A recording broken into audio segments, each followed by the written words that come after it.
Magandang hapon mga ka-walker. Panibagong update na lang po tayo ngayong 2024, no? Nandito tayo ngayon sa may bagong gawang Freedom Park or bagong na-install na mga canopy sa isang Freedom Park dito sa may Rojas Avenue. So yan siya mga ka-walker, oh. Last year to natapos, no? Tsaka ngayon mayroon ng napinturahan na yung area. So mabutit nilagyan nila ng canopy, no? So ito na ngayon yung itsura mga ka-walker. Napakaganda na, napakalinis na. Ayan, ikutin natin to mga ka-walker, no? Gusto tayo dun sa may kabila mamaya. So nandito din pala yung no? Philippine Red Cross. Ayan, no? Sa mga hindi po alam, ang Philippine Red Cross Center dito sa may no?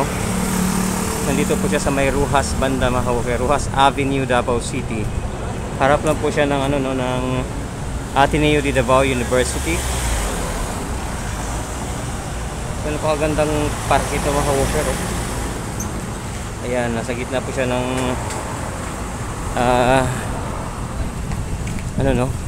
ng downtown area Davao. So ikot-ikot lang tayo dito. Sa mga oras na ganito is meron pong mga estudyante dito nakatambay, nagpapahinga, iba nag-iensayo.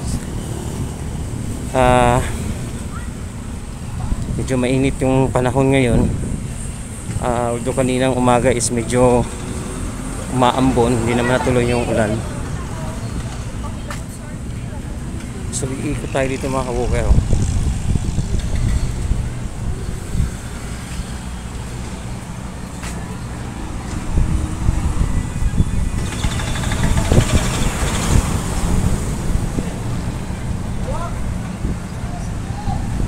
Pero dito yung tawag dito, parang round pool, gitna po ng no, may statwa ng may dyan, may revolto ng isang sundalo.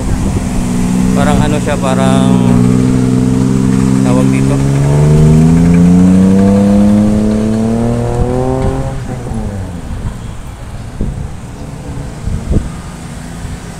so ganito kalinis yung Davao City ng mga ka-walker.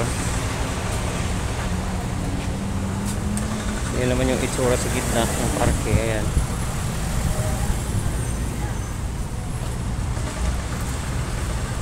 So maganda dito, napakahangin kasi nga open space siya.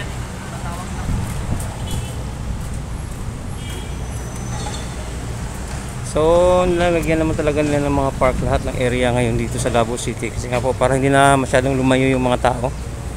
Dito na lang sila sa malapit na lang sila ng area namamasyal kasama ng kanilang mga pamilya. Ito yung itsura niya dito ngayon mga ka-walker. Ito yung bagong gawang canopy.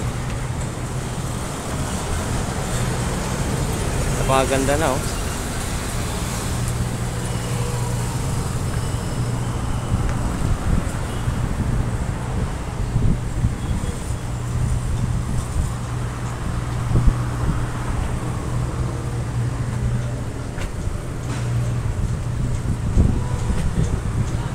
So dito lang tayo, upo lang muna tayo mga ka-walker, no?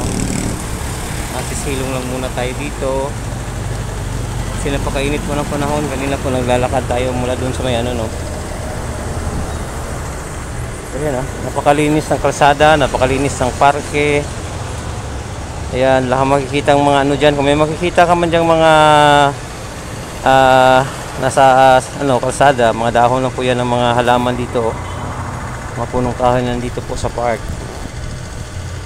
So ganito kalinis dito mga ka-walker, no? Tsaka mabaho yung amoy ng hangin, kasi bawal dito umihi kung saan kaya minsan pag napupunta kayo sa mga ibang lugar, pag may hangin parang mapanghi. Kasi nga po dito bawal, marami pong ordinansa dito, bawal pong umihi kung saan.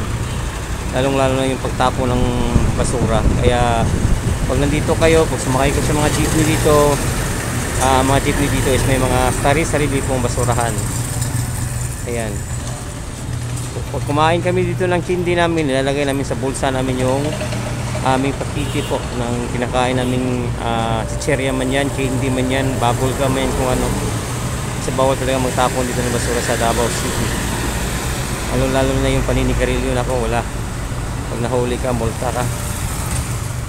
Kailangan namin sumunod sa patakaran dito. Kaya ganito kami disiplinado dito sa Davao. Kaya nagpapasalamat kami sa aming mga pinuno dito, lalo na kay Tatay Digong. Napakagaling mamuno. Nasubukan naman natin siya for almost 6 years. So yan mga ka-walker, oh.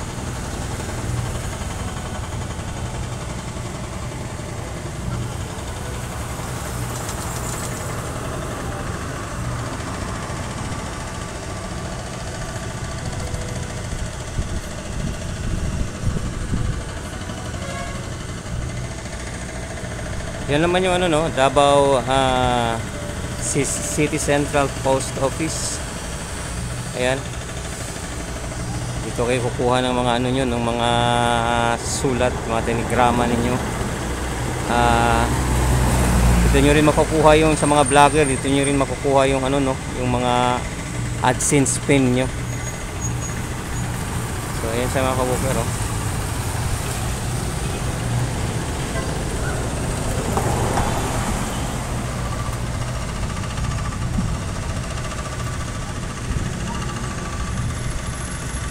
So lakad tayo ulit mga ka-walker, no. Nakapagpahinga naman tayo ng konti. So dito tayo daan sa loob. So yan yung itsura dito mga ka-walker, oh. Yan, napakagandang parke. May mga pintura, bagong pintura na tong ano, no, tong parang mga upuan na dito. Ayan, oh.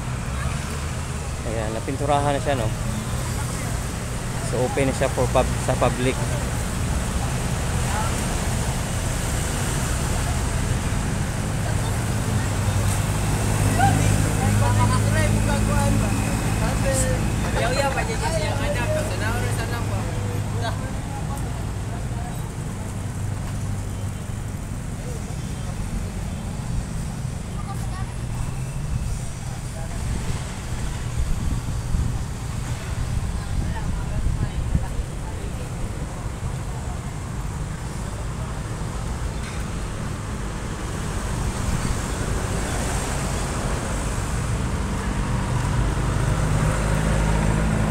So maya lang matatapos na tayo mga ka-walker.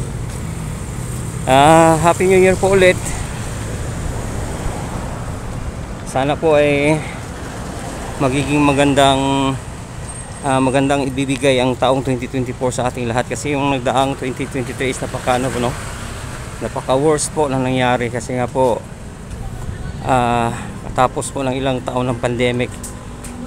Sa taong last year po is nagkaroon po tayo ng mga iba't ibang problema, kagaya lang po ng lindol, no.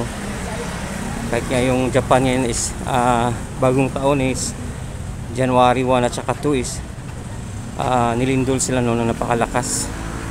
Sana po ligtas sila, no, lalong lalo na yung mga bata doon sa Japan. So sana tayo dito maging ligtas din po sa mga sakunang ganyan, mga ka-walker, lalong lalo na meron din tayong mga ano dito sa Davao City. Nararanasan din natin yung mga nararanasan ng Japan na lindol. So yan, ganito kaganda dito mga ka-walker, oh. Yan.